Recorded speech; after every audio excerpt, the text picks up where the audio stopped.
রাহমাতুল্লাহি ওয়া বারাকাতুহু। দেশ এবং প্রবাসীর দূরের কিংবা কাছের সকল ভাই ও বন্ধুদেরকে ময়মনসিংহ ফুলবাড়িয়া থানার পক্ষ থেকে আন্তরিক শুভেচ্ছা এবং অভিনন্দন। আমি আপনাদেরকে একটি দেখাবো আমাদের ফুলবাড়ি অবস্থিত বেগম ফজিলাতুন্নেসা মুজিব সরকারি মহিলা মহাবিদ্যালয়। অত্যন্ত চমৎকার, খুবই সুন্দর, দেখার মতো একটা পরিবেশ। এখানের শিক্ষক শিক্ষিকা খুবই কোমল মনের, খুব যত্ন সহকারে ছাত্রীদেরকে লেখাপড়া পাঠদান দিয়ে থাকেন। আমাদের ফুলবাড়িয়ার গৌরব, ফুলবাড়িয়ার অহংকার।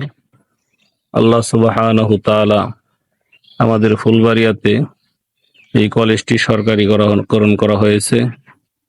কলেজের সামনে এবং পিছনের দৃশ্যগুলি খুবই সুন্দর, চমৎকার। দেখেন, আমি আপনাদেরকে এক নজরে দেখাচ্ছি।